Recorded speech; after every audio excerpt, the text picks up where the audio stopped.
வணக்கங்க. இந்த கதை பிடிச்சிருந்தா கேளுங்க கேளுங்க கேட்டு ரசிங்க. உங்கள் ஃப்ரெண்ட்ஸ் அனைவருக்கும் ஷேர் பண்ணுங்கள். லைக் அண்டு கமெண்ட் கொடுத்துருங்கங்க. இந்த சேனலில் வர்ற வீடியோ உங்களுக்கு உடனுக்குடன் நோட்டிஃபிகேஷனை வரணும்னா சைடில் இருக்கிற பெல்லைக்கானை தட்டி விட்டுடுங்க. இந்த கதையுடன் உங்களுடன் இணைய போகும் நான் உங்கள் பவானி. சரி வாங்க போவோம் கதைக்குள்ள. வணக்கங்க. கரை சேரும் பறவைகள் அத்தியாயம் 21. முடிவு செய்யப்பட்ட இனியன் மீனாவின் திருமண நாளும் வந்தது. மண்டபத்தில் திருமணம் உறுதி செய்யப்பட்டிருக்க காலை வேலை சாப்பாடும் அங்கேயே நடந்து கொண்டிருந்தது. சூர்யாவும் பரிமாறிக்கொண்டுதான் இருந்தான். தம்பி பொங்கல் கொண்டாப்பா என ஒரு பெரியவர் குரல் கொடுக்க, இதோ வரேனா என பொங்கல் வழியை எடுத்து சென்றான் சூர்யா. அந்த பெரியவருக்கு பொங்கல் வைத்து கொண்டிருந்தவனின் மொபைல் சினுங்கியது. அவருக்கு பொங்கலை வைத்துவிட்டு மொபைலை காதிற்கு கொடுக்க அந்த புறம் சொன்ன செய்தியில் அதிர்ந்து போனான் சூர்யா. பக்கத்தில் இருந்தவரிடம் பந்தியை பார்த்து கொள்ளும்படி சொல்லிவிட்டு சூர்யா மண்டப வாயிலை நோக்கி விரைந்து நடந்தான். மண்டப வாயிலில் முகத்தில் பதட்டத்துடன் நின்று கொண்டிருந்தான் அசோக். அசோக்கின் அருகில் சென்ற சூர்யா அவன் கையை பிடித்து இழுத்தபடி ஓரமாக கூட்டிச் சென்றவன் யாரும் இல்லாததை கவனத்தில் கொண்டு, என்ன சொல்கிற அசோக்? மீனாவா அப்படி சொல்லிச்சு? எனக்கும் அதுதான் ஒன்றுமே புரியலை சூர்யா. நம்ம பாப்பா எப்படி அப்படி சொல்லியிருக்கோம்? ஆனாலும் எனக்கு பயமாக இருக்குது சூர்யா. சரி, இப்போ இனியன் எங்கே? அவர் மாப்பிள்ளை அறையில் தான் இருக்கார். அவரை சுற்றி அவரோட குடும்பமே இருக்குது. அதோடு அவரால் இப்போ எப்படி வெளியே வர முடியும்? அதனால் அவருக்கு போலீஸ் மூலமாக தெரிஞ்சவங்கள வச்சு விசாரிக்க சொல்லியிருக்காரு. சரி, நீ இப்போ எதுக்கு வெளியே இவ்வளோ பதட்டமாக நின்றுட்டுருக்க? மீனாவும் அவள் ஃப்ரெண்டும் தானே பக்கத்தில் இருக்க பியூட்டி பார்லர் போயிருக்காங்க. பியூட்டி பார்லர் தான் போயிருக்கா? அதுவும் அவள் ஃப்ரெண்டு கூட தான் போயிருக்கா? அப்புறம் ஏன் பயப்படுற அசோக்? இல்லை சூர்யா, கொஞ்சம் நேரத்துக்கு முன்னாடி தான் இனியனுக்கு மீனா அவளோட மொபைலில் இருந்து கால் பண்ணி, இந்த கல்யாணம் எனக்கு பிடிக்கல, நீங்களே எப்படியாவது கல்யாணத்தை நிறுத்திடுங்கன்னு சொல்லிட்டு உடனே கட் பண்ணிட்டாளாம். மறுபடியும் மாப்பிள்ளை கால் பண்ணி பார்த்தாலும் அவன் ஃபோன் சுவிட்ச் ஆஃப்னு வருதான். அதான் எனக்கு ஃபோன் பண்ணி மாப்பிள்ளை சொன்னார். சரி, நீ தான் சொன்னியே மீனா கூட அவள் ஃப்ரெண்டு போயிருக்கான்னு, அவங்களுக்கு ஃபோன் போட அசோக். நானும் அந்த நந்தினிக்கு தான் ஃபோன் போட்டேன். அந்த பொண்ணு எடுக்கலை சூர்யா. அதனால தான் இப்போ எனக்கு ரொம்ப பயமாக இருக்குது. என்ன பேர் சொன்ன? நந்தினியா என்று சூர்யா கேட்க, ஆமாம் சூர்யா என்று அசோக் சொன்னது தான் தாமதம். டே லூசாடா நீ, அவள் யார் தெரியுமா? இதனால் மீனா கல்யாணத்தை நடக்கூடாமல் தடுத்துருந்த கௌதமோட தங்கச்சிடாவ. இப்படி போய் ஏமாந்துட்டியாடா என்ற சூர்யா, நான் எப்படி இதை கவனிக்காமல் விட்டேன் என சூர்யா அருகில் இருந்த பைக் சீட்டில் வலது கையால் ஓங்கி குத்தினான். என்ன சொல்கிற சூர்யா? அந்த கௌதமம் அப்படி செஞ்சான் என்ற அசோக், ஏன் அவனை பற்றி நீங்கள் எங்ககிட்ட சொல்லலை? நான் அன்னைக்கே இனியன்கிட்ட சொன்னேன்டா, உங்ககிட்ட விஷயத்த சொல்வோம்னு. இனியன் தான் அசோக்கிட்ட சொன்னால் அவன் பயப்படுவான், கல்யாணம் முடிஞ்ச பிறகு சொல்லிக்கலாம்னு சொல்லிட்டான் என்று சூர்யா கோபத்தில் சொல்ல, சரி இப்போ என்ன தான் பண்ணுறது சூர்யா என பேசிக்கொண்டு இருக்கும்போதே சூர்யாவின் மொபைலுக்கு அழைப்பு வர உடனே அட்டன் செய்தான். இனியன் தான் அழைத்திருந்தான். மொபைலை காதிற்கு கொடுத்த சூர்யாவோ, சொல்லு இனியா என்றிட, இனியனோ ஒரு இடத்தின் பெயரை சொல்லி அந்த இடத்தில்தான் மீனாவோட மொபைல் இறுதியாக அணைக்கப்பட்டிருப்பதாகவும் போலீஸும் தேடிக்கொண்டிருப்பதாகவும் சொன்னவன் பின், அதான் மூத்த நேரத்துக்கு இன்னும் 3 மணி நேரம் இருக்குதுல்ல சூர்யா, அதுக்குள்ளே மீனாவை எப்படியாவது கண்டுபிடிச்சிடலாம். நீங்கள் 2 பேரும் பதட்டமாக இருந்தால் எல்லாருக்கும் சந்தேகம் வந்துடும், சரியா என்று சொல்லி கொண்டு இருக்கும்போதே, என்ன இனியா இன்னைக்கு வேலைதானா என்று அந்த புறம் சொல்லும் குரல் கேட்க, இல்லைம்மா ஒரு சின்ன வேலை, அதான் சொல்லிட்டு இருந்தேன் என்று சொன்ன இனியன், சூர்யா அம்மா தான் என்றிட, என்று சூர்யாவிடம், சரி சூர்யா கொஞ்சம் பார்த்து என சொல்லிய இனியன் ஃபோனை கட் செய்திருந்தான். இனியன் கட் செய்ததும் சிறிது நேரம் யோசித்த சூர்யா, அசோக் நீ தைரியமாரு, நான் இதோ வந்துடுறேன் என சொல்லிய சூர்யா அவனது பைக்கை எடுத்து கிளம்ப, அசோக்கும், சூர்யா நீ இந்த நேரத்தில் எங்கே கிளம்புற என சொன்னவனின் குரல் அவன் காதை எங்கு எட்டியது. அதுதான் சூர்யாவின் காதை எட்டும் முன்னே பைக்கில் காற்றை கிழித்து கொண்டு பறந்து கொண்டிருந்தான் அல்லவா. சூர்யா சென்றது என்னவோ கௌதமின் வீட்டிற்குத்தான். ஏனென்றால் இனியன் சொன்ன பக்கம்தான் கௌதமின் வீடும் இருந்தது. ஆகையால் தான் அங்கு விரைந்து வந்து கொண்டிருந்தான் சூர்யா. வந்தவனுக்கு கிடைத்தது என்னவோ ஏமாற்றமே. அந்த தெரு முழுவதும் சுற்றி திரிந்தான் சூர்யா. அண்ணா நீ என்ன செஞ்சிட்டு இருக்க என கையில் மஞ்சள் கயிற்றோடு நின்று கொண்டிருந்த கௌதமை பார்த்து சீறிக்கொண்டிருந்தாள் நந்தினி. ஏன் இவ்வளோ கோபுர நந்துமா என்று கௌதம் விஷமமாக நந்தினியை பார்த்து சிரித்து கொண்டே கேட்க, நீ என்ன நான் சொன்ன? மீனாவுக்கும் இனியனுக்கும் நடக்க இருக்கிற கல்யாணத்தில் மீனாவுக்கு இஷ்டம் இல்லை. அதனால் அவளுக்கு பார்த்துருக்கிற மாப்பிள்ளைகிட்ட பேசி அவனோட சம்மதத்தோட கடைசி நேரத்தில் மீனா கழுத்தில் சூர்யா தான் தாலி கட்ட போகிறதா சொன்னதால தானே மீனாவை எப்படியாவது ஆட்டோவில் வரும்போது முகத்தில் குளோரோஃபார்ம் வச்சு கூட்டிகிட்டு வர சொன்னேன். இப்போ என்னடா நீ மீனா கழுத்தை தாலி கட்ட போகிற என சந்தேகத்துடன் கௌதமை பார்த்து கேட்டாள் நந்தினி.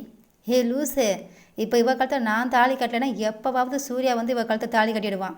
அப்புறம் ஓ நிலைமையை யோசிச்சுப்பாரு என சொல்லி நந்தினியின் மனதை கரைத்து கொண்டிருந்தான் கௌதம். அவளுக்கு வேண்டியதும் அதுதானே. சூர்யா மீனாவின் கழுத்தில் தாலி கட்டாமல் இவள் கழுத்தில் தாலி கட்ட வேண்டும். இப்படி இருவர் வாய் வார்த்தையாக போராடி கொண்டிருக்க சூர்யாவுக்கு சட்டென வந்த யோசனையில் வேகமாக ஓட்டினான் அவன் பைக்கை. சூர்யா தனக்கு கிடைத்தால் போதும் என்றபடி கௌதமையே பார்த்து கொண்டு இருந்தாள் நந்தினி. மயக்க நிலையில் இருந்த மீனாவின் கழுத்திற்கு அருகில் தாலி கயிற்றை கௌதம் கொண்டு சென்ற அதே வேளை அவர்கள் இருந்த அந்த இடத்தின் கதவு தடதட என்ற சத்தத்துடன் திறந்தது. கௌதம் என்ன என்று திரும்பி பார்க்கும் முன் சூர்யா எட்டி உதைத்ததில் ஓரமாக போய் விழுந்திருந்தான். சூர்யா என தன் அண்ணன் தூர போய் விழுந்ததை கண்ட நந்தினி பொங்கி எழ நந்தினியை பார்த்து சூர்யா ஒரு முறைக்க கப் என வாயை மூடிக்கொண்டாள். பின் கௌதமின் சட்டையை தூக்கி பிடித்து நிறுத்தியவன், இது உனக்கே அசிங்கம் அல்ல? இதே போல உன் தங்கச்சி கழுத்தில் யாராவது தாலி கட்டினா உனக்கு எப்படி இருக்கும் என்று கேட்டுக்கொண்டே சூர்யா கௌதமின் கன்னத்தில் ஓர் அறை விட, அப்போ நீ எதுக்கு அதை கேட்குற என்று அறை வாங்கிய கன்னத்தை பிடித்து கொண்டே கௌதம் கேட்டான். ஏன் மீனாவும் என் தங்கச்சி தான், அப்போ நான் கேட்கலாம்ல? ஆனால் பாரு, நீ எல்லாம் நியாயம் பேசுறதை பார்த்தா எனக்கு ஒன்று அப்படியே என சூர்யா கௌதமின் கழுத்தை நெரிக்க போக, சூர்யா அப்போ நீங்கள் மீனாவை கல்யாணம் முடிக்க போகிறதா அண்ணா என நந்தினி சொல்லி முடிக்கும் முன், ஹேய் வாய மூடு, உன் அண்ணனுக்கு உனக்கு என்ன வித்தியாசம் இருக்குது? நீ எல்லாம் ஒரு பொண்ணா? ஒரு பொண்ணு மயக்கத்தில் இருக்கிறப்போ அண்ணன் தாலி கட்ட போகிறான், அதை நீயும் பார்த்துட்டு இருக்க என்று சூர்யா இப்பொழுது கோபத்தை நந்தினியை நோக்கி வார்த்தைகளாக வீச, ஐயோ சூர்யா, நீங்கள் என்னை தப்பாக நினைக்கிறீங்க. அண்ணன் அங்கே நடக்க போகிற திருமணத்தில் நீங்கள் மாப்பிள்ளையோட சம்மதத்தோட கடைசி நேரத்தில் மீனா கழுத்தில் நீங்கள் தாலி கட்ட போகிறதாகவும் அதற்கு அந்த மாப்பிள்ளையே உங்கள் 2 பேருக்கும் உதவி செய்கிறதாகவும் சொன்னாங்க. அதான் இப்படி செஞ்சிட்டேன் என்று ஒரு வழியாக நந்தினி சொல்லி முடிக்க, அது எப்படி? மீனாவை அப்படி நினச்சதே தப்புன்னு நான் சொல்கிறேன், இதில் கல்யாணம்னு அசிங்கமாக பேசாத நந்தினி என்று சூர்யா எச்சரிக்கையாக எடுத்துரைத்தவன் பின் ஏதோ ஒரு சந்தேகத்துடன், ஆமாம், இதுக்கு நீ எதுக்கு இவ்வளோ ஆதங்கப்பட்டு அண்ணனுக்கு உதவி செய்யணும்? எனக்கு புரியலை என சூர்யா கேட்க, நீங்கள் அவக்காலத்தில் தாலி கட்டிட்டா என நந்தினி இழுக்க, பொறுமை இழந்தவனாய், தாலி கட்டிட்டா சொல்லு என்றிட, நான் உங்களை காதலிக்கிறப்ப என்று நந்தினி சொல்லி முடிக்கும் முன் அவள் கன்னத்தில் ஓங்கி அறைய போனவன் சூர்யா நந்தினியின் கன்னத்தை தொடக்கூட மனம் இல்லாதவனாக கையை சட்டென தன் பக்கமாக இழுத்து கொண்டான். நீயும் உன் அண்ணனும் ஒரே மாதிரி தானே இருக்கீங்க என்ற சூர்யா என்ன என்பது போல் சூர்யாவின் முகத்தையே தான் பார்த்து கொண்டிருந்தாள் நந்தினி. பின்ன உன் அண்ணன் என்னன்னா இன்னொருத்தனுக்கு சொந்தமாக போகிறவளை அவள் விருப்பமே இல்லாமல் தூக்கிட்டு வந்து தாலி கட்ட போகிறான். நீ என்னடானா உனக்கு பிடிச்ச ஆனால் அவனோட மனசில் என்ன இருக்குன்னு தெரியாமல் நீயா மீனாவை தப்பாக புரிஞ்சுக்கிட்டு அவளுக்கு பிடிக்கவே பிடிக்காத உன் அண்ணன் தாலி கட்டுறதை பார்த்துட்டு இருக்கிறதுக்கு ஒரே காரணம் உங்கள் 2 பேரோட சுயநலம் மட்டும்தான். ஆமாம், இதுக்கு தான் அப்பப்போ உன் ஸ்கூட்டி ரிப்பேர் ஆயிடுச்சுன்னு மெக்கானிக் ஷாப்பை சுற்றி வந்தியா? தொலைச்சிடுவேன் என தனது ஆட்காட்டி விரல் உயர்த்தி நந்தினியை எச்சரித்தவன் அங்கு இருந்த குடத்திலிருந்து நீரை எடுத்து மீனாவின் முகத்தில் தெளிக்க கண் விழித்த மீனா, சூர்யானா என அழைத்து ஆள ஆரம்பித்த மீனாவை கைப்பிடித்து தூக்கி வெளியில் கூட்டி செல்ல இப்பொழுது நந்தினி முறைத்தாள் கௌதமை பார்த்து. பெண்ணே, மீனா சூர்யாவை அண்ணா என்று அழைக்க, அப்படியானால் கௌதம் தான் சூர்யா சொன்னது போல வலுக்கட்டாயமாக மீனாவுக்கு தாலி கட்டப் போனதாக புரிய அதற்கு இந்த முறைப்பு. சூர்யா வெளியில் வர பின்னாலேயே ஓடி வந்த கௌதம், சூர்யா மீனாவை எனக்கு ரொம்ப பிடிச்சிருக்கு, நானே அவளை கல்யாணம் முடிக்கவும் ஆசைப்படுறேன் என சொல்ல, நீ ஆசைப்பட்டா மீனாவுக்கும் அதில் விருப்பம் வேணாமா? அதிலும் அவளுக்கு இன்னும் கல்யாணம் முடிய 1/2 மணி நேரம்தான் இருக்குது. இப்போ போய் இப்படி பேசுகிறியே, நீ என்ன லூஸா என சூர்யா கேட்க, நான் அப்படித்தான், அதுவும் ஏன் மீனா மேலே மட்டும்தான் என்று சூர்யாவை வழிமறித்தான் கௌதம். நீங்கள் உட்காருமா என மீனாவை அருகில் இருந்த மரப்பெஞ்சில் அமர வைத்தவன் இனியனுக்கு கால் செய்து அங்கு போலீஸை வரச் சொல்லும்படி சொல்ல, இதையெல்லாம் கவனித்த கௌதம் அருகில் இருந்த பெரிய மூங்கில் கம்பை கையில் எடுத்து சூர்யாவை தாக்க ஓடி வந்தான். அந்த இடம் மெயின் ரோடு என்பதால் சாலையில் செல்வோர் போவோர் எல்லாம் தங்கள் வாகனத்தை நிறுத்தி தங்கள் மொபைலில் அங்கு நடப்பதை படம் எடுக்கவும் வீடியோ எடுக்கவும் ஆயத்தமானார்கள். சுற்றி இருப்பவர்களை கவனித்த சூர்யா, இதற்கெல்லாம் இவன் தானே காரணம் என கௌதம் மேல் கோபத்துடன் அவனை நோக்கி நடந்தான். கௌதம் மூங்கிலால் சூர்யாவை தாக்க, பின் சூர்யாவும் அவனை தாக்க, இறுதியில் கௌதம் கையில் இருந்த மூங்கிலை பிடுங்கி தூக்கி தூர எறிந்தவன் சொல்லி சொல்லி அடித்தான் சூர்யா. ஏண்டா, எவ்வளவு கிரிமினலாக இருந்தால் எங்கே இருந்தாலும் கண்டுபிடிச்சிடுவோம்னு ஏன் மெக்கானிக் ஷாப்புக்குள்ளே வந்து மீனாவை கடத்தி வச்சிருப்ப? இதுக்கு உன் தங்கச்சி வேற கூட்டாளி. உங்களை பற்றி நினச்சிங்களே, அடுத்தவங்க மனசு என்ன இருக்குன்னு கொஞ்சம் கூட யோசிக்காமல் என்னை சொல்லி சொல்லி அடித்து கொண்டிருக்க, அதே நேரம் இனியனால் அனுப்பப்பட்ட போலீஸும் வர சரியாக இருந்தது. போலீஸ் கௌதமி அவர்களது வாகனத்தில் அழைத்து சென்றிட, முகூர்த்தத்திற்கு 5 நிமிடங்கள் இருக்கும் தருவாயில் சூர்யா மீனாவும் மண்டபத்தை அடைந்திருக்க, அதே சுப முகூர்த்த வேளையில் இனியன் மீனா திருமணமும் இனிதாக முடிந்தது. ஆனால் அதே நிமிடத்தில் ஒரு பெண்ணுக்காக இருவர் மோதல் என சூர்யா கௌதமின் இருவரின் சண்டை காட்சிகள் அனைவரின் மொபைலிலும் வீடியோவாக ஒளிபரப்பாகி அன்றைய தினத்தின் பரபரப்பான செய்தியாக ஓடிக்கொண்டிருந்தது யூடியூப்பில். அந்த ஃபோட்டோவை தான் வாசு பழனியிடம் காட்டியிருந்தது. ஒரு வழியாக சொல்லி முடித்த சூர்யாவை தான் அனைவரும் பார்த்து கொண்டிருந்தனர் விறுவிறுப்பாக. இங்கே பாருங்க மாப்பிள்ள, கூட பறக்காத அந்த பொண்ணுக்கே சூர்யா இவ்வளோ போராடி இருக்கிறப்ப தாலி கட்டின மனைவியான நம்ம பொண்ணை நல்லா பார்த்துக்கிடுவார் என நவனிதன் சொல்லி பழனியை சமாளித்து பின் அனைவரின் சம்மதத்தோடும் சூர்யாவுடன் அனுப்பி வைக்கப்பட்டிருந்தாள் பாரதி. அத்தியாயம் 22. சூர்யா தனது பைக்கில் பாரதியை அழைத்து சென்று கொண்டிருக்க, அவனோ சைட் மிரர் வழியாக அவளை தான் பார்த்து கொண்டிருந்தான். பின் வழியில் ஒரு டீ கடையில் பைக்கை நிறுத்தியவனை முழுவதுமாக ரசித்தாள் பாரதி. பெண்ணே, இத்தனை நேரம் ஹெல்மெட் அணிந்திருக்க எப்படி ரசிக்க முடியும் அவனை? அவளுக்கு டீயும் இவனுக்கு காஃபியும் வாங்கி கொடுத்துவிட்டு இவனும் காஃபியை வேடிக்கை பார்த்தபடி குடித்து கொண்டிருந்தான். பாரதி டீயை பருகினாளா, இல்லை அவளுக்கு முன்னே இருந்த அவள் கணவனை பார்வையாலேயே பருகி கொண்டு இருந்தாளா என அவளுக்கே தெரியாது. திடீரென கடைக்காரர், தம்பி அவங்களுக்கு எதுவும் வேணுமான்னு கேளுங்க, கேட்கறதுக்கு தயங்கி உங்களே பார்த்துட்டு இருக்காங்க போல என்று சொல்ல, காஃபியை குடித்து கொண்டிருந்தவன் அப்பொழுதுதான் பாரதியை கவனித்தான். இவ வேற, அதுவும் பப்ளிக்கில் என்னையே முள்ளுங்கிற மாதிரி பார்த்துட்டு இருக்கா.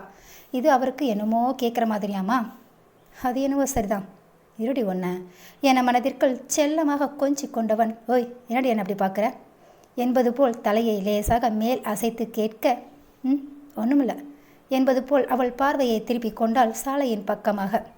இருந்தாலும் உனக்கு இம்புட்டாகாதடி என மனதில் கடிந்து கொண்டவன், ஏன் நான் கேட்டால் சும்மான்னு ஒரு பொய் சொல்லக்கூட தெரியாத அவளுக்கு, இவளை வச்சிட்டு என செல்லமாக கொஞ்சி கொண்டவன் கடைக்காரரிடம் பணத்தை கொடுத்துவிட்டு அவளையும் அழைத்து சென்றான். அவள் கண்டதை மனதிற்குள் ஓடவிட்டு கொண்டிருந்தாள். இப்பொழுது பைக்கில் சென்று கொண்டிருந்த பொழுது பாரதி இதற்கு முன் சூர்யா அந்த டீ கடையில் நின்றிருந்த அழகினை மனதிற்குள் ஓட்டி கொண்டிருந்தாள். ஹெல்மெட்டை கலட்டியதால் சரியாக வாரப்படாமல் இருந்த அந்த அலையலையான கேசங்கள் அங்கு வீசும் காற்றிற்கு ஏற்றாற்போல் அசைந்தாடும் அழகு அத்தனை அழகாக இருந்தது. கூர்மையான கண்கள், இப்பொழுது சோர்வே மையமாக வெட்டிவிடப்படாத மீசை, சவரம் செய்யாது போனதால் அவனது முகத்தை மறைத்திருந்த தாடி, மெலிந்த தேகம், வெளியில் சென்றால் அவன் அணியும் ஆடையில் இருக்கும் நேர்த்தி இப்பொழுது குறைவாக இருக்க சூர்யாவை பார்க்க பார்க்க பாரதியின் கண்கள் கலங்கதான் செய்தது. அவன் அதை கண்டு கொள்வானோ என அவன் அறியாமல் காற்றில் அசைந்தாடும் முடி கற்றைகளை ஒதுக்குவது போல் கன்னத்தில் வழிந்த கண்ணீரை துடைத்து கொண்டாள். சற்று தூரத்தில் சூர்யா பைக்கை நிறுத்த ஏன் என பார்த்தவளை, இறங்கு பாரதி என சூர்யா சொன்ன பொழுதுதான் கவனித்தால் அவன் கோவில் வாசலில் நிறுத்தியிருந்ததை. கோயில் வாசலில் அர்ச்சனைக்கான தேங்காய் பழம் வாங்கியவன் பூக்கடையில் மல்லிகை பூவை வாங்கினான். அர்ச்சனை தட்டை பாரதியிடம் கொடுத்தவன் வாங்கிய பூவை அவள் தலையில் வைத்து விட்டான். கோவிலுக்குள் சென்றவர்கள் அந்த அம்பாளை வலம் வந்து வணங்கியவர்கள் சாமி பேருக்கு அர்ச்சனை செய்த தட்டை வாங்கிய பாரதியின் நெற்றி வகிட்டில் குங்குமத்தை வைத்து விட்டான் சூர்யா. சிறிது நேரம் கோவிலில் அமர்ந்தவர்களிடம் அமைதி மட்டுமே நிலவியது. பாரதி அர்ச்சனை தட்டில் இருந்த வாழை பழத்தை எடுத்து சூர்யாவிடம் கொடுக்க மறுக்காமல் அதை வாங்கி கொண்டான். அவன் பாதியை எடுத்துக்கொண்டு மீதியை அவளிடம் நீட்ட அவளும் வாங்கி கொள்ள இருவரும் சாப்பிட்டு கொண்டே கோவிலுக்குள் வலம் வருபவர்களை தான் பார்த்து கொண்டிருந்தார்கள். அப்பொழுது ஒரு இளம் பெற்றோர் தங்கள் குழந்தையை முன்னால் நடக்கவிட்டு அவர்கள் பின்னால் நடந்து வந்து கொண்டிருந்தனர். அப்பெண் குழந்தை லைட் நீல நிற புசு புசு என்ற கவுன் அணிந்து தத்தி தத்தி நடந்து வர அத்தனை அழகு. இந்த கடவுள் குட்டி குழந்தைகளிடம்தான் அத்தனை அழகையும் கொட்டி வைத்திருப்பான் போல. அக்குழந்தை பாரதியை நோக்கி நடந்து வர பாரதியின் இதழ்கள் விரிந்து, ஹே குட்டி இங்கே வா, அத்தைகிட்ட வா என அழைக்க அதுவும் அசைந்தாடி முன்பற்கள் காட்டி சிரித்துக்கொண்டே பாரதியின் அருகில் வேகமாக நடந்து வர தடுமாறிய அக்குழந்தை சட்டன அவள் கைப்பிடித்து நின்றது. பார்த்து செல்லம் என்று சொன்ன பாரதி குழந்தையை அணைத்து பிடித்தபடி, அச்சோ குட்டி பாப்பா எவ்வளோ அழகா இருக்கீங்க தெரியுமா என்றபடி வலிக்காமல் கண்ணம் கிள்ளி கொஞ்சி கொண்டாள். அக்குழந்தையும் இவள் பேசுவதைக் கண்டு கிளிக்கி சிரித்து கொண்டது. இப்படி அவள் குழந்தையோடு ஒன்றி தன்னை மறந்து சிரிக்கும் பாரதியின் முகம் கண்டவனின் மனமும் சந்தோஷத்தில் ஆழ்ந்தது. குழந்தையும் தெய்வமும் ஒன்று என்று இதற்குத்தான் சொன்னார்களோ? கோவிலுக்கு சென்று வந்தால் மனம் அமைதி பெறும் என்பது போல குழந்தையின் சிரிப்பில் கவலை மறந்து சிரிக்க தோன்றுமே. ஆக இருவருக்குமே மனபாரத்தை வெகுவாக குறைப்பதில் ஒற்றுமையானவர்கள்தான் என மனதில் நினைத்து கொண்டான் சூர்யா. இருவரும் கோவிலில் இருந்து கிளம்பி பைக்கில் வந்து கொண்டிருந்த பொழுது இவர்கள் எதிரில் இருந்து ஒரு மணல் லாரி இவர்களது பைக்கை கிராஸ் பண்ணி சென்ற அதே நேரம் பாரதி கை சட்டென சூர்யாவின் தோளை பிடித்ததோடு மட்டும் இல்லாமல் அழுத்தமாக பிடித்திருந்தாள். இத்தனை நேரம் தன்னை தொடாமல் கூட அமர்ந்திருந்தவள் இப்பொழுது இவனின் தோளை பிடித்ததே ஆச்சரியம் என்றால், அதுவும் இத்தனை அழுத்தமாக எதற்கு எப்படி பிடித்தாள் என கண்ணாடி வழிய கவனித்த போதுதான் பாரதி தன் கண்களை தேய்த்து கொண்டிருப்பதை பார்த்தான் சூர்யா. ஓரமாக வண்டியை நிறுத்திய சூர்யா, என்னாச்சு பாரதி என்று கேட்க, கண்ணில் ஏதோ விழுந்த மாதிரி இருந்துச்சு, இப்போ ரொம்ப கண்ணை அழுத்துது, அதான் கண்ணை திறக்கவே முடியலை என சொன்ன பாரதி அப்பொழுதும் கண்களை தேய்த்து கொண்டுதான் இருந்தாள். கொஞ்சம் இரு பாரதி என்ற சூர்யா ஹெல்மெட்டை கலற்றி பைக்கின் மீது வைத்தவன் அவளையும் இறங்கச் சொல்லி பார்க்க, கொஞ்ச நேரம் அப்படியே இரு பாரதி, இதோ எடுத்துடுறேன் என அவன் சொன்னது எல்லாம் அவள் காதில் விழுந்ததா என்று கூட தெரியவில்லை. பெண்ணவள் வேறு உலகில் அல்லவா பயணித்து கொண்டிருந்தாள். இவன் பார்வைக்கே தவித்து போகும் அவள், அதுவும் இத்தனை நெருக்கமாக அவனது கை முகத்தை தொட்டு விரல்கள் கன்னம் நெற்றி கண்கள் இதழ் என அத்தனையையும் தீண்டியபடி இருக்க பாரதியின் கண்களை ஆராய்ந்தவன் முன்னால் சிலையாய் உறைந்துதான் போனாள் பாரதி. ஆனால் இப்பொழுது அவனது நாவின் நுனியால் அவள் கண்ணில் இருந்த அந்த சிறிய கல் போன்ற தூசியை எடுக்க அதன் மென்மையிலும் கொழுமையிலும் தன்னை மறந்து நின்றவளை அவனது தோல் உள்பலில்தான் தன்னிலைக்கே வந்தாள் பாரதி. ஏய் பாரதி, இப்போ சரியாயிடுச்சா? எடுத்தாச்சு, இனி உறுத்தாது என சொல்லியவன் அவள் இன்னும் அப்படியே இருக்க அவளது தோல் பிடித்து, என்ன என அவனின் மென்மையான குரலிலும் அந்த கண்களிலும் இதழ் சிரிப்பிலும் தன்னை மறந்தவள் பின் தன்னை சுதாரித்து கொண்டு, சரியாயிடுச்சு போலாம் என்றவள் ஏறி இப்பொழுது தயக்கமில்லாமல் அவன் தோளை பற்றி அமர்ந்தாள். இதை பார்த்தவன் இதழ்கள் தன்னால் விரிந்தது. அவனுடன் சேர்ந்து வீட்டிற்குள் நுழைய பாரதியின் கண்கள் லேசாக வியர்த்ததோ? இத்தனை நாளாக இவனை இனி என்று பார்ப்போம், அப்படியே பார்த்தாலும் அவன் தன்னை அவனுடன் கூட்டிச் செல்வானா? அவனுடன் அவன் வீட்டிற்கு போகும் அந்த நாள் என்று வரும் என நினைத்தவளுக்கு அவனுடன் இருந்த பழைய நாட்களின் நினைவுகள் மட்டுமே அவள் இன்று வரை மூச்சு விடுவதற்கு ஆதாரமாக இருந்ததே. அப்படி இருக்க இப்பொழுது மீண்டும் அவனுடன் இங்கு என்று நினைத்தவளுக்கு மனம் சந்தோஷத்தில் பரவசப்பட கண்களில் நீர் துளிர்க்கத்தானே செய்யும்.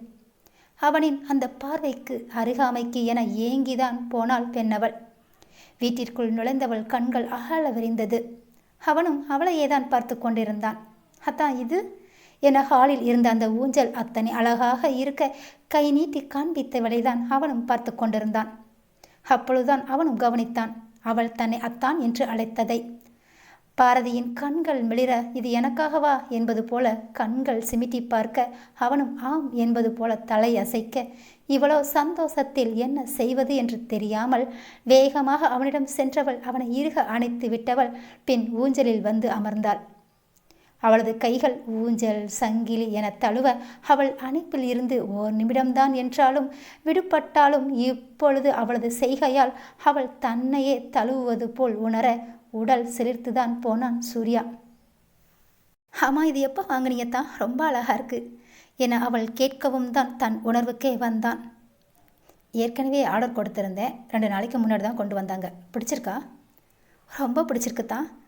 நான் ஊஞ்சலை தான் கேட்டேன், ஆனால் நான் சொன்னது உங்களையும் சேர்த்து தான் அத்தான் சொன்னேன் என்றவள் தன் பாதத்தை தரையில் அழுத்தமாக ஊன்றி பின் பக்கமாக இழுத்து முன் பின் என ஊஞ்சலில் ஆட ஆரம்பித்தாள். சொல்லி ஆடியவள் என்னவோ அந்த ஊஞ்சலை ரசித்தபடிதான் ஆடிக்கொண்டிருந்தாள். கேட்டவனின் மனமோ ஊஞ்சலில் அமராமலே அவளது சாகச பேச்சில் அந்தரத்தில் அல்லவா பறந்து கொண்டிருந்தான். இரவு சாப்பாட்டை அவனுக்காக ஆசையாக செய்தாள் பாரதி. இருவரும் சேர்ந்து சாப்பிட அவன் எதுவுமே பேசாமல் சாப்பிடவும், அத்தான் நீங்கள் எவ்வளோ படிச்சிருக்கீங்க, அப்புறம் உங்கள் அப்பா அம்மா இங்கே தான் இருக்காங்க, அப்புறம் ஏன் ஹாஸ்டல் தங்கி படிச்சிங்க என்று அவள் கேட்க, இப்போ அதை பற்றி ஏன் கேட்குறேன்னு தெரிஞ்சுக்கலாமா? ஏன்னா அவள் கேட்டதுக்கு பதில் சொல்லாமல் அவளிடமே கேள்வியை கேட்க, நான் +2 தான் படிச்சிருக்கேன், அதான் தெரிஞ்சுக்கலாமேன்னு என்று அவள் இழுக்க, இவனோ சிரித்து கொண்டே, இப்போ நீ கேள்வி கேட்குற பாரு, அதுக்கு பதில் சொல்கிற அளவுக்கு நான் படிச்சிருக்கேன் என்றவனை பார்த்து முறைத்து கொண்டிருந்தாள் பாரதி. நான் கேட்குறேன்னு தப்பாக எடுத்துக்கக்கூடாது என்றவளை பார்த்து முறைப்பது என்னவோ இப்பொழுது சூர்யாவின் முறையாயிற்று.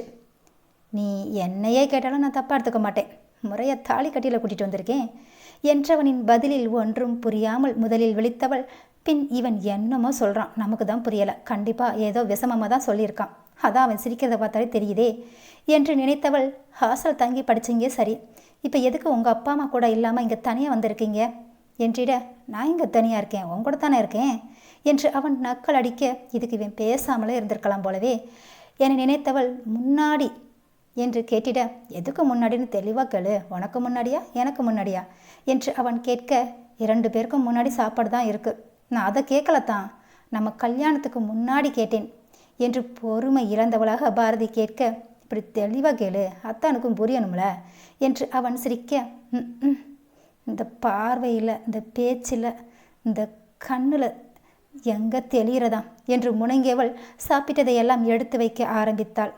இவன் ஹாலில் உள்ள ஊஞ்சலில் போய் அமர்ந்தவன் டிவியை ஆன் செய்து பாடலை ஓடவிட்டான்.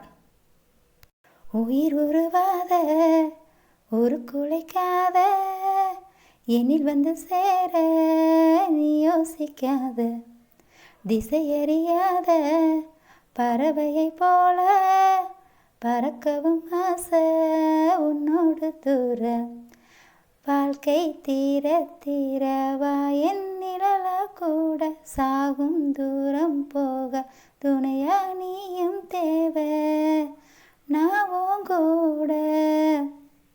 அத்தியாயம் 23. பாரதியும் டிவியில் ஒளிபரப்பாகிய அந்த பாடலை கிச்சனில் பாத்திரங்களை சுத்தம் செய்தபடியே கேட்டுக்கொண்டுதான் இருந்தாள். பாத்திரத்தை கழுவியவள் அடுப்பு மேடையை சேர்த்து சுத்தம் செய்து கொண்டு வெளியில் வந்து பார்க்க டிவி அணைக்கப்பட்டு அங்கு சூர்யாவும் இல்லை. இவளும் கிச்சனிலும் ஹாலிலும் உள்ள மின் விளக்கை அணைத்தவள் படுக்கை அறையில் பார்க்க அவன் கட்டிலில் படுத்திருப்பதை கண்டாள். பின் கதவை தாளிட்டு உள் வந்தவள் கொண்டு வந்த பாலை அவனிடம் கொடுத்தாள். பாலை வாங்கி குடித்த சூர்யா டம்ளரை அவளிடம் கொடுக்க வாங்கியவள் அப்பொழுதுதான் பார்த்தாள் மீதம் இருந்த பாலை.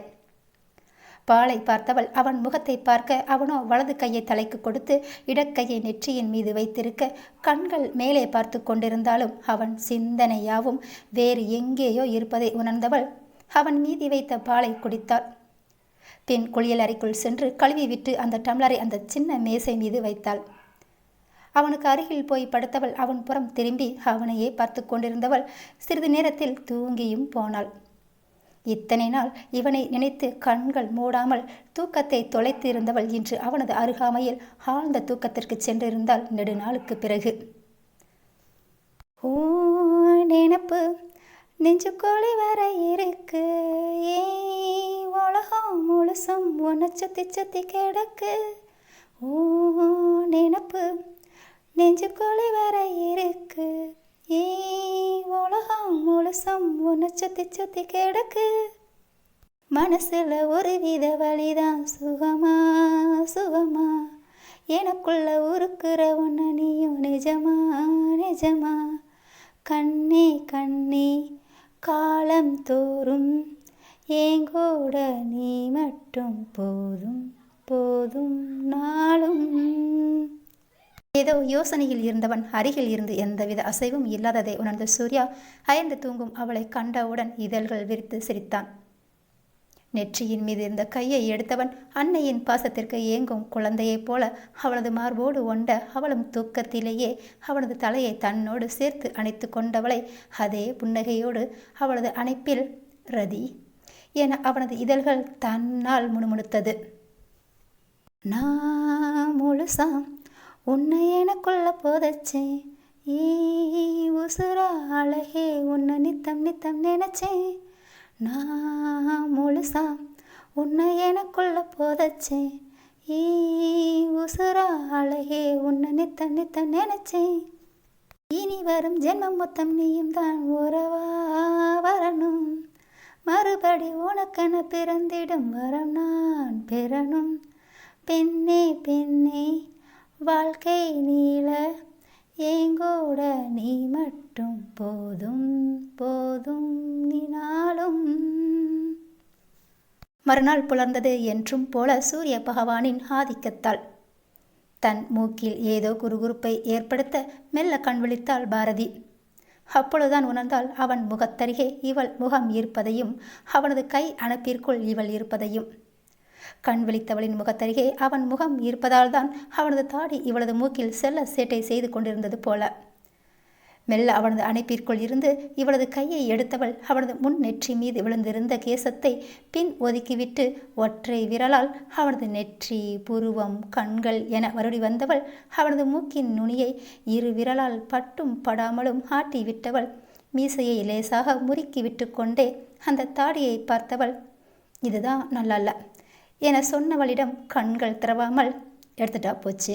அப்புறம் என அவனது முகத்தை அவளிடம் நன்றாக காட்ட, ஐயோ அம்மா நான் இல்லை என சொன்னவள் அவனது கைகளை விலக்கிவிட்டு கட்டிலில் இருந்து எழுந்தவள் திரும்பி பாராமல் சென்றே விட்டாள். கண் விழித்தவன் கண்களில் குறும்பு கூத்தாட, டே சூர்யா இன்னும் கொஞ்ச நேரம் பொறுத்திருக்கக்கூடாதா என அவனே திட்டிக் கொண்டவன் பாரதி குளிக்க எந்தவித உடையையும் எடுத்து போகாததை உணர்ந்தவன் எழுந்து மாடிக்கு சென்று செடிகளுக்கு நீர் ஊற்ற சென்று விட்டான். பின்னே அவன்தான் அவளுக்கு முன்னதாகவே கண் விழித்து விட்டானே. ஆகையால் அவளை தன்னுடைய அணைப்பிற்குள் கொண்டு வந்தவன் இதழை அவள் நெற்றியில் உறவாட விட்டு இத்தனை நாள் தொலைத்த தூக்கத்தை அவளது அணைப்பில் இன்று தூங்கி இருக்க மன அமைதியுடன் அவளின் வாசத்தில் அல்லவா அப்படியே விழிகள் மூடி அசையாதிருந்தான். குளித்துவிட்டு வந்தவள் சூர்யாவின் மொபைல் ஒளிர அவள் எடுக்க வருவதற்குள் அழைப்பு நின்றுவிட்டது. மொபைலை எடுத்து பார்த்தவளுக்கு அந்த நம்பரில் இருந்து 4 மிஸ்டு கால் இருப்பதை கண்டாள். வேகமாக சேலையை கட்டியவள் ஏதாவது முக்கியமான அழைப்பாக இருக்கப் போகிறது என நினைத்தவள் மாடியில் இருந்து சத்தம் கேட்பதை உணர்ந்து அவனது மொபைலோடு மாடிக்கு சென்றாள் பாரதி. மொபைலை அவனிடம் நீட்டியவள், ரொம்ப நேரமாக யாரோ ஃபோன் போட்டுகிட்டே இருக்காங்க என்று பாரதி சொல்ல வாங்கி பார்த்தவன் புருவம் உயர்ந்தது.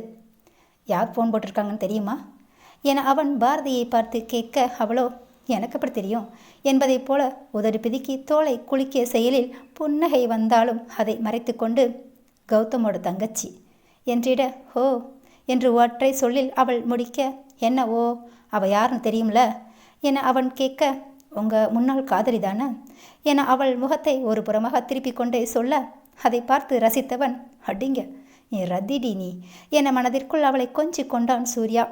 அவதான் என்ன விரும்பினா, அப்புறம் எப்படி அப்படி சொல்கிற என்று சொன்னவனின் பதிலில் இப்பொழுது மெச்சிக்கொண்டது பாரதிதான். இவள் கூட முன்னாள் காதலி என்று சொன்னாலும் அவன் தவறுதலாக கூட காதல் என்ற சொல்லையே சொல்லவில்லையே. அவனுக்கு தெரியாதா அவனுடன் கூடிய அந்த சொல்லுக்கு சொந்தக்காரி இவள்தான் என்று?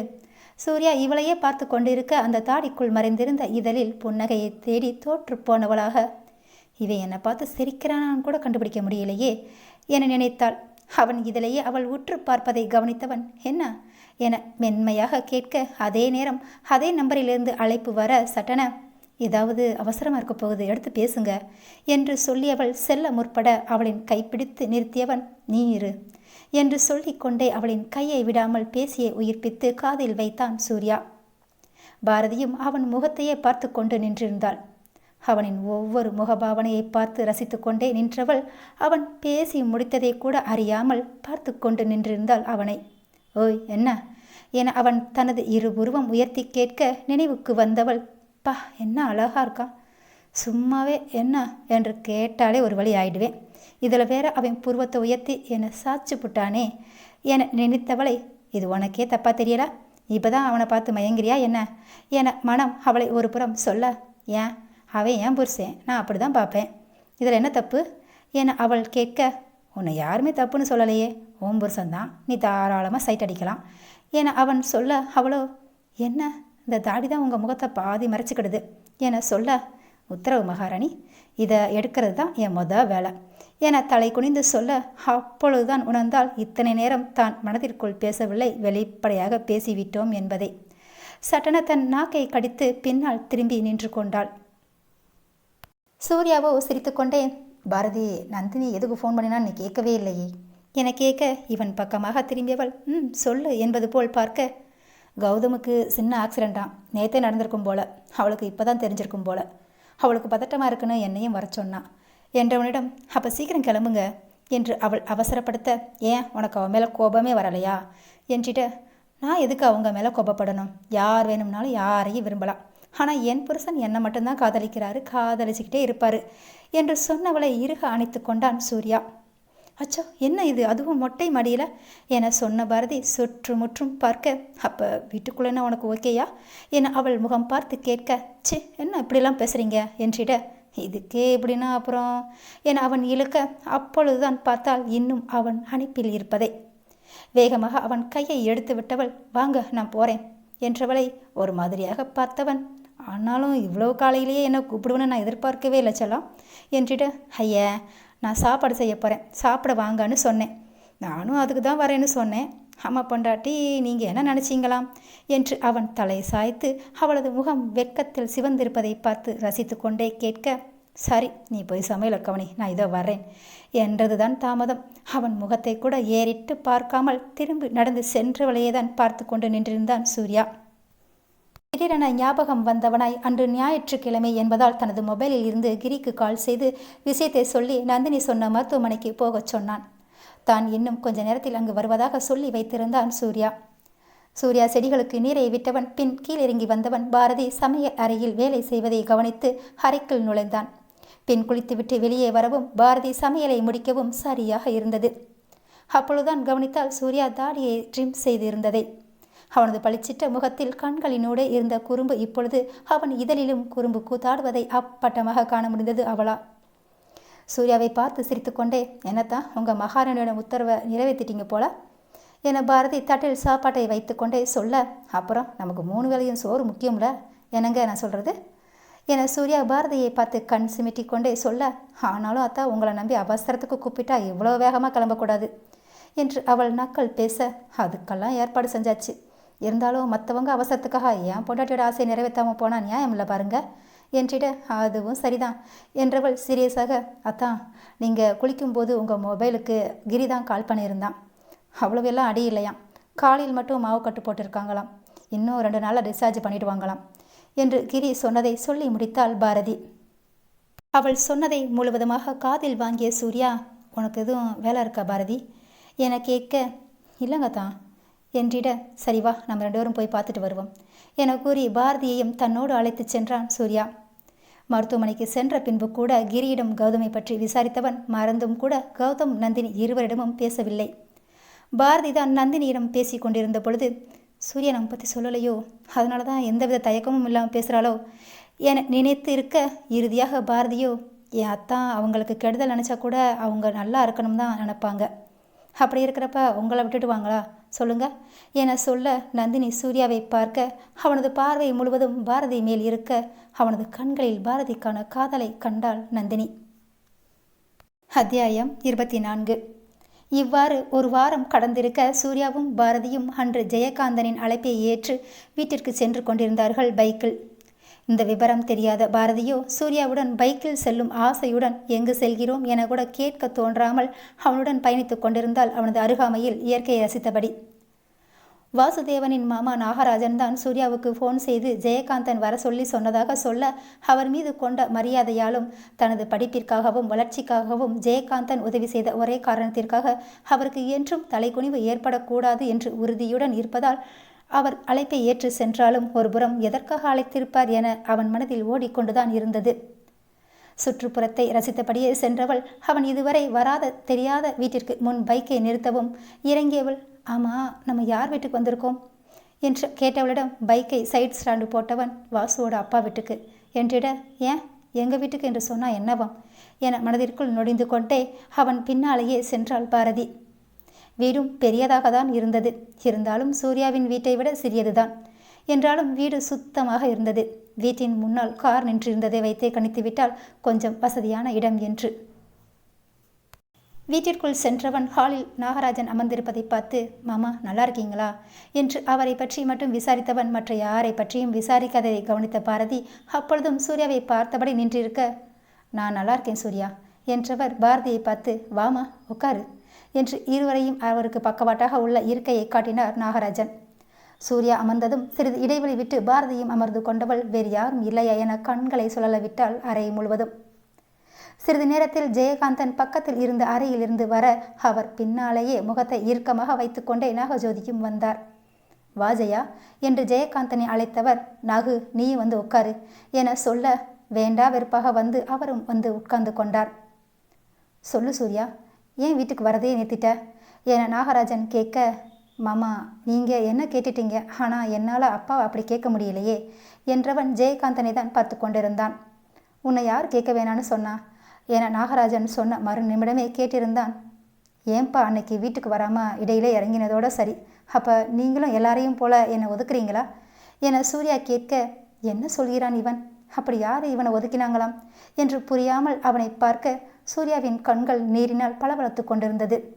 என்ன இவன் அழுகிறானா என பார்த்தவளுக்கு மனம் வலித்ததோடு மட்டும் இல்லாமல் அதற்கு காரணமான அவனது அப்பாவை கோபமாக பார்க்க அப்பொழுதுதான் அவரும் அதே கலக்கத்துடன் பேச முடியாமல் அமர்ந்திருப்பதை உணர்ந்தாள் பாரதி. என்னடா நடக்குது இங்க என பாரதி பார்த்து கொண்டிருக்க, ஏன் இப்படி பண்ண ஜெயா என நாகராஜன் கேட்க அவர் பதில் சொல்லும் முன் நாகஜோதி பதிலளித்தார். நான் அவரை வர சொன்னேன் என்று சாதாரணமாக சொன்னவர், இப்போ எதுக்கு அவனுக்காக நீங்கள் பேசுகிறீங்க அண்ணா, அதுவும் என் முன்னால் நீங்கள் அவர் கேள்வி கேட்குறது எனக்கு பிடிக்கல. ஆம், அவர் அவருடைய கணவரை எத்தனை வேண்டுமானாலும் கேள்வி கேட்கலாம், திட்டலாம்.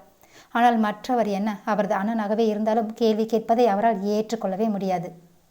சரி, நான் ஜெயாவை கேள்வி கேட்கல, நீ சொல்லு நாகு என்று நாகராஜன் கேட்க, நீங்களா கேட்டிருந்தா கூட நான் பதில் சொல்லியிருப்பேன் அண்ணா, ஆனால் இவன் கேட்டதால தானே நீங்களும் கேட்குறீங்க. சரி, பதில் சொல்ல விருப்பமே இல்லாட்டியும் நீங்கள் கேட்டதுக்காக சொல்கிறேன். அங்கே அவன் கூட இவர் போகிறது எனக்கு சுத்தமாக பிடிக்கல, அதான் வர சொன்னேன் என்றிட, அதான் ஏன் என்று நாகராஜன் கேட்க, நீங்கள் கூட என் மனசை வருத்தப்படுத்துறீங்க அண்ணா, எனக்கு அவனை ஆரம்பத்திலேருந்தே பிடிக்காது.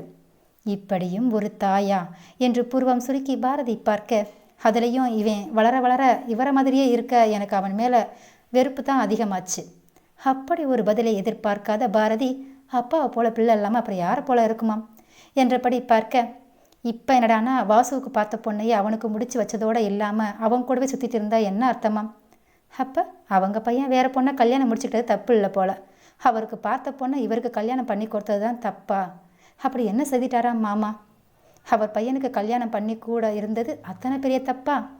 என்ன பெண் இவர் என்று நினைத்தபடி பாரதி பார்த்திருக்க, அவரோட மகன் கூட தானே போனார் என்று நாகராஜன் கேட்க, இவர் வேணும்னா யாரையும் மகனாக ஏற்றுக்கலாம், அதுக்காக அவனுக்கு அப்பா ஆகிட முடியாதுல்ல. என்ன விதமான பேச்சு இது என்று முகம் சுளித்த பாரதி பார்த்து கொண்டிருக்க, ஜெயா அவனை மகனாக ஏற்றுக்கிட்டா அப்போ நீயும் ஏற்றுக்கிறது தானே சரினாகு என்று, நீதானே அவனுக்கு அம்மா என்று மறைமுகமாக நாகராஜன் சொல்ல, அப்படியெல்லாம் யாரோ பெத்தவனை என்னால் ஏற்றுக்க முடியாதாண்ணா என்றவர் எழுந்து செல்ல போக, அப்படி சொல்லுங்கம்மா என்று சொன்ன வார்த்தையில் அப்படியே நின்றுவிட்டார் நாகஜோதி. குரல் வந்த பக்கமாக பின்னால் திரும்பி பார்க்க வாசுதேவன் தான் அப்படி சொல்லியிருந்தான். வாயிலில் வாசுதேவன் ரேணுகா தான் நின்று கொண்டிருந்தார்கள்.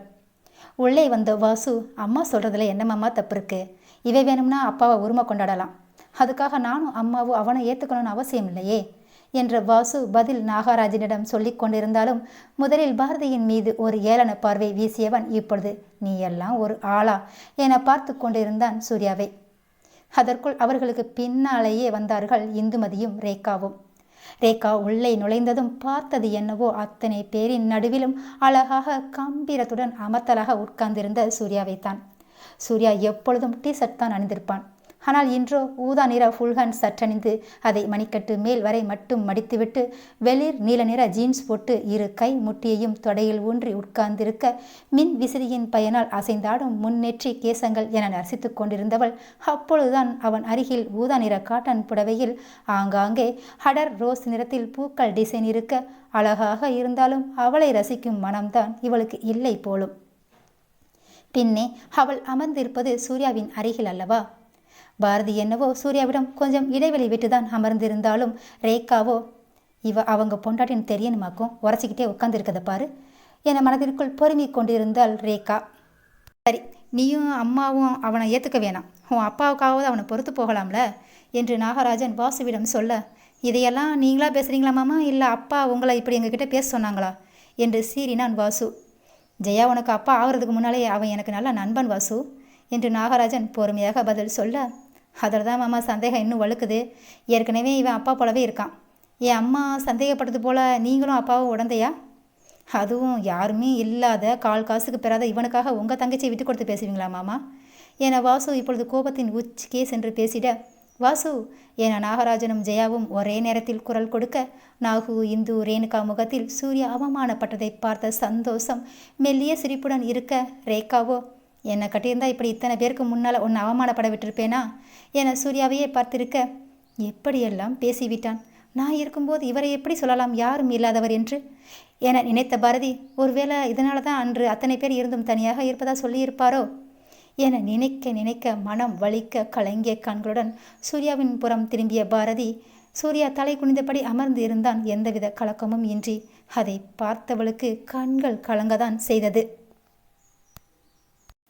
இதனையெல்லாம் சூர்யா எதிர்பார்த்தது தானே என்றோ ஒரு நாள் இப்படி நடக்கும் என்று. வாசு, சூர்யாவை என்ன சொன்ன? கால் காசுக்கு பெறாதவனா? அவனுக்கு இருக்கிற சொத்துல நம்மக்கிட்ட இருக்கிறது கால் வாசி கூட கிடையாது என ஜெயா கோபமாக சொல்ல, நீங்கள் இப்படி சொன்னாப்புல அவனை ஏற்றுக்க முடியாது. அப்பம் பேர் தெரியாமல் பிறந்தவ தானே என அவன் சொல்லி முடிக்கும் முன் வாசுவின் கன்னம் தீயா எரிந்தது. ஆம், வாசுவின் கன்னத்தில் ஓங்கி அரைந்து இருந்தது நாகராஜன் தான்.